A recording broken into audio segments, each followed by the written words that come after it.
We're going to talk about it, but you're right. It's going to make us all really angry, so buckle in. This is Ryan Thomas. He is a British actor, probably best known for Coronation Street. This is Roxanne Pallett. They were both housemates in series 22 of Celebrity Big Brother. So a few of the housemates were just standing in the kitchen, right? They're having a conversation, and he kind of goes up to her and very playfully, obviously, jokingly, is like this on her arm, like, and she very jokingly, obviously jokingly, because of the tone of her voice and the way she said it and the way she acted afterwards, called him a woman beater. Ryan, I've got a clean towel. I've got a little towel that I'm going to use. Oh, woman beater. Go on, what? Dear. Did it, sorry? I was going to ask if you want your washing on, but I might shrink him instead. Until she walks into another room, decides that, oh, that hurt. Big Brother, can you call me to the diary room? When we realised that she was going to take this to a whole new level. I need to talk to somebody about something that's just happened that's made me feel really uncomfortable.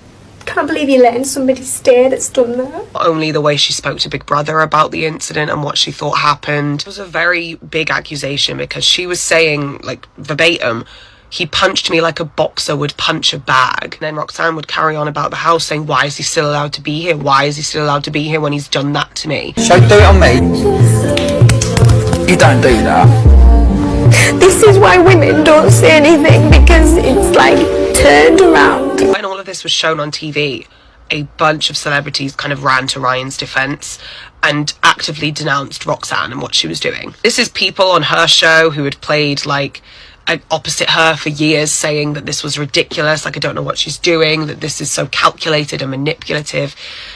Because I genuinely think she forgot that there was an audience of an entire country watching it as well. There were 25,000 Ofcom complaints about this incident, making it the most complained about thing on Big Brother since the race row in 2007. And the country was so angry that this kind of person would exist and do this so brazenly on TV in front of all of us. Then she voluntarily left the house on day 17 of this season. Other housemates had been going to Big Brother, to the diary room, being like, look, I don't know what's going on, but why is Ryan still here if he did that to Roxanne? And Big Brother's response was, maybe we should think about why Ryan is still here. Because he didn't do anything. And the contestant was like, so she's lying. Saying you want to leave the house, Roxanne? Yes, I need to be around normal people. It's awful. Very clever. This is Big Brother. Roxanne has left the Big Brother house and will not be returning. She nearly ruined me. And if I'm honest, if I'm really, really honest, it was tough what you put us through tonight. It was really, really tough. But you know the one thing I wanted more than anything, the one thing I was so happy about, is when they said get Roxy out, because I knew it was going to be okay. I honestly don't know why she agreed to this, but she came back to do an interview and there was no audience, and it was just Emma and Roxanne.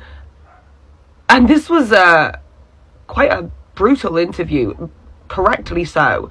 Emma did not let her get away with anything. It was blown out of all proportion in your mind. Yeah. But even 2 days later, when you reenacted it on Ben, it was totally different. How can you get something so wrong in your head? I'm not doubting that it hurt, as you say, only you know that. But if it hurt, it will always hurt. So why did watching something change it? Did you ever consider broaching the subject with Ryan when it happened? No. When there has been subjects that needed to be broached immediately, you've gone and done it. No, You've no. gone up to Hardeep and say, what have you been saying about me? Why didn't you feel like you should go up to Ryan and say, you know, and nip it in the bud? Why didn't he get the chance that other people had? What answers have you got from that? Can you imagine if those cameras hadn't been there?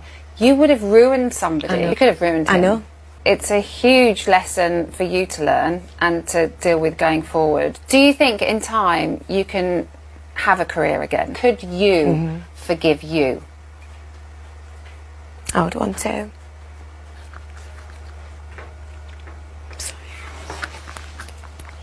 Thanks, everybody. It was kind of iconic from Emma, but she gave her the grilling that she absolutely deserved. Ryan Thomas would go on to win this season of Celebrity Big Brother, and the interview that he had when he left the house talking about his time on Big Brother and then bringing up the incident, it was hard to watch really, because he seems like such a genuine guy, and he was just sort of in there minding his own business, staying his own lane, not causing any issues, and she just pounced on him. We really want to know what it was like for you during that period of time in there. It was totally unexpected. It was a sign of affection that I've used on, you know, Gabby, you know, the boys. As it unravelled, as it became bigger and bigger, I think the thing that scared me the most of the whole thing is when Ben told me that she couldn't stay in the room with me because she was scared. That for me rang alarm bells, and then the game became real life for me. And you know, I don't know what they showed or how much they showed, but you know, I did break. We all know how something like that can stick on a man, and sometimes it can be done in the right way, sometimes it can be done in the wrong way, and this I felt was done in the wrong way. And I just wanted out. I just wanted to get out and be with my manager who could maybe protect me, because I felt like I was going to be, you know, getting a call from the police very soon. Once in my life, as much as I was scared about this whole experience, I was glad that we had 24-hour surveillance on us, because the point was proven. We haven't heard much from her since. I've seen on her Wikipedia that she's not done much after this, and she deserves that. She doesn't deserve to have a public platform if this is the way that she abuses it. Okay, I see this take often too. And I did a little bit of research into what exactly happened, and unfortunately the state that Tyler and Caitlyn live in, you can't enforce open and closed adoptions. It is a guideline that you can discuss between adoptees and adoptive parents, but legally, no, you can't enforce open or closed adoption. And once I was looking through, obviously I'm from the UK, it's going to be very different here, but it does seem that adoption in the US can be a little bit predatory. I think that Caitlyn and Tyler were kind of missold what this arrangement would be with Brandon and Teresa and Carly. There was an adoption advisor involved that really was not straight with them. And that is unfortunate, because they were only kids when they were taking on this decision, right? They're not kids anymore. They're not kids anymore. There is an actual child in this situation. There are multiple children, because Caitlyn and Tyler have their own kids too. They can be wronged. They can have things that were wrong go on in their life, and they can still be wrong later themselves. That is still okay. Like you said, watch back and you can see where Tyler and Caitlyn were promised an open adoption where they could still visit and keep in touch. And I believe that they did for a while. They would receive updates, they would go see Carly, and then they got fucking strange. They got really, really strange. They're very demanding, they're very entitled, and unfortunately, they see open adoption as co-parenting, which they're not. They are not Carly's parents. Because open